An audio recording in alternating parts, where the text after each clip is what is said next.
Welcome to PMPA's Final Cut of the Week, where we share important information you may have missed while you were making essential parts. I'm Carly Kistler-Miller. And I'm Miles Free. This is what you need to know for the week ending October 4th, 2024. According to the U.S. Census Bureau, new orders for manufactured durable goods in August were up 6 of the last 7 months and virtually unchanged, as the increase was just $0.1 billion. This followed a 9.9% July increase. Excluding transportation, new orders increased 0.5%. Excluding defense, new orders decreased 0.2%. Electrical equipment, appliances, and components drove the increase at 1.9%. Shipments of manufactured durable goods in August were down following 2 consecutive monthly increases and decreased 0.5%. This followed a 1.1% July increase. Transportation equipment, also down following 2 consecutive monthly increases, drove the decrease at 1.9%. Our take? Regardless of the pessimistic bias towards manufacturing in the press, these numbers do not justify the pessimism. Reversion to the mean is likely to lead to increased production, shipments, and employment. The number of job openings bounced back up to 8 million in August, increasing by a little over 300,000. Openings were down by 1.3 million over the year. The job opening rate sits at 4.8%. A bounce in openings suggests that companies are still looking to hire. Good news for the economy, but if we trend in the direction we've seen in the last couple of years, there will be more openings than people to fill them, and will make for a tighter labor market. According to techbriefs.com, UCLA researchers have developed a metamaterial, a new class of non-computational intelligent materials which offer the ability to change shape and stiffness.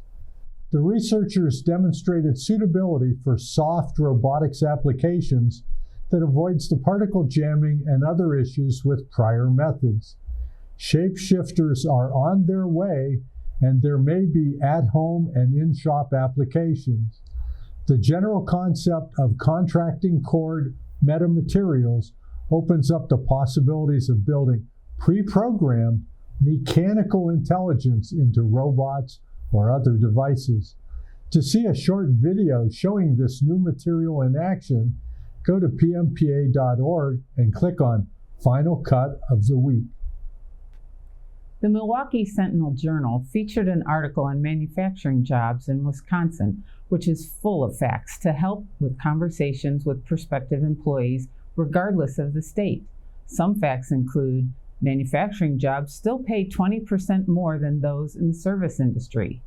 Job opportunities and economic impact are significant. Manufacturing continues to need to recruit and retain talent. It's worth a read, even if you're located in another state. The link can be found on PMPA.org. Just click on Final Cut of the Week. According to PR Newswire, the ISM Manufacturing PMI came in at 47.2 in September, dead even with its August value. New orders remained in contraction with a reading of 46.1, which was 1.5 points higher than in August. Our PMPA Business Trends Report continues to indicate that we are in a positive year. Continued long-term contraction of the PMI may indicate more structural economic conditions rather than relevant data points to our industry.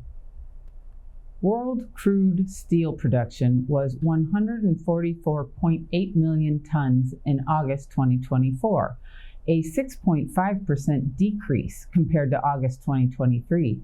Chinese production decreased 10.4%. The EU and Europe, other than EU, were up 2.4% and 8.4% respectively. European production has been increasing consistently this year, likely due to the increased production of leaded steels for export to the U.S., as well as specialty products. In case you missed it, here are the topics discussed on PMPA's ListServe Communities this week. Gun drilling, TI 6-4 on a Swiss, mist control filter cleaning, and materials from Friday's Small Business Labor Safety Roundtable, as well as cell phone policies. PMPA members may ask and answer questions on our powerful ListServe communities by going to pmpa.org. On this week's Speaking of Precision podcast, Miles, David Wynn, and I review some macro programming basics and why they are a powerful way to level up a CNC program. This podcast and our Speaking of Suppliers podcast can be found on major podcast platforms or on pmpa.org. Now it's time for our weekly tip. The CrowdStrike event showed how having a single point of failure can have cascading effects. Services of companies worldwide were halted until the issues could be resolved. We are in no-fail industries, so it begs the question, do you have single points of failure in your shop? To learn more, go to pmpa.org's Knowledge Centers or Final Cut of the Week. And that's our take on what you need to know for the week ending October 4th, 2024. For additional information and links about any of the topics discussed today, go to pmpa.org and click on Final Cut of the Week. Thanks for checking in, and we'll see you next Friday.